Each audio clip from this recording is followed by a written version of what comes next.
Okay, guten Tag, Studenten.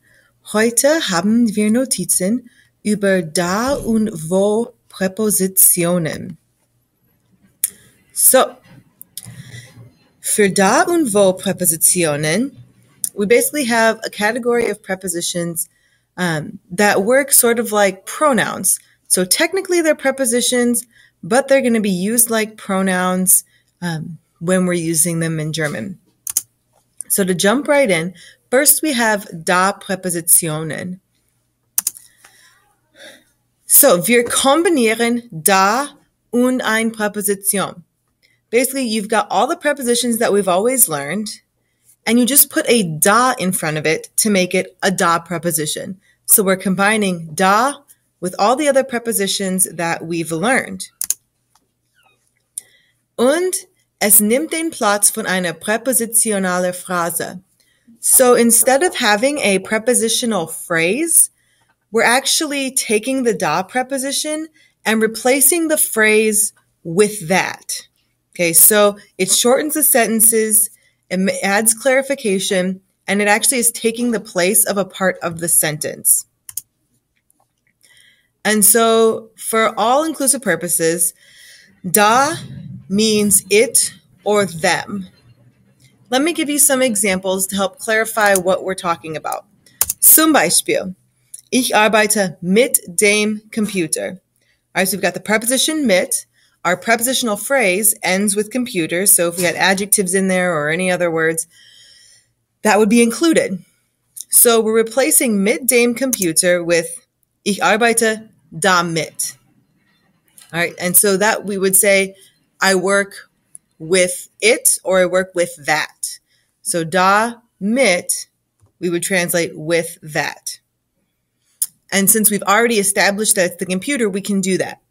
We can't use da compounds if we haven't already established what it is that we're talking about, because da is technically a pronoun, so we need to make sure we know the noun that it's referring to. Okay? Noch ein Beispiel. Wir haben eine Party auf dem Zug. Or, wir haben eine Party darauf. Now you'll notice that in darauf, we've added an R, because darauf would just be too many A's in a row.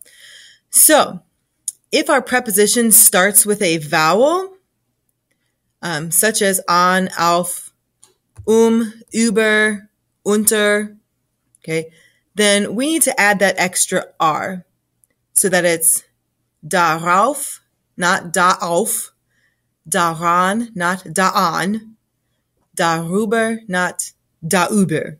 Okay, we just don't want that many vowels in a row, so we're going to throw the R in there. Okay, spricht ihr über die Hausaufgabe? Spricht ihr darüber? And again, we've added the R to that as well. All right, so, and that just is asking, are y'all talking about that? Darüber. Okay, and we've referred to the Hausaufgabe previously. So that's how da compounds work. Wo Praepositionen is the exact same thing, except we're talking about a question. So da compounds are used for sentences.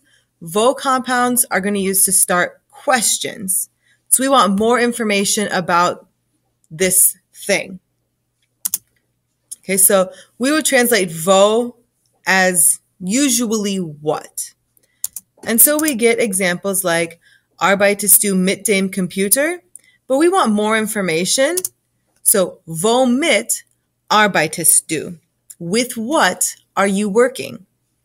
Okay, so we've turned it into a question, whereas on our previous screen, we had ich arbeite damit. We're saying I'm working with that. Now we've turned it into a question with a wo preposition. Womit arbeitest du? Okay. Wir haben eine Party auf dem Zug.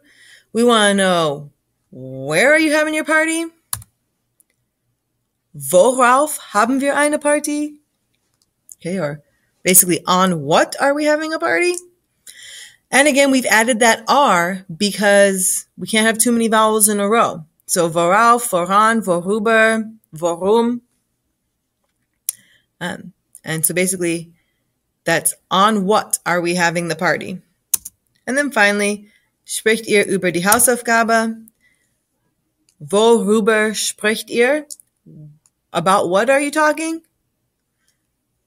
So that's a basic introduction to our wo compounds and our da compounds.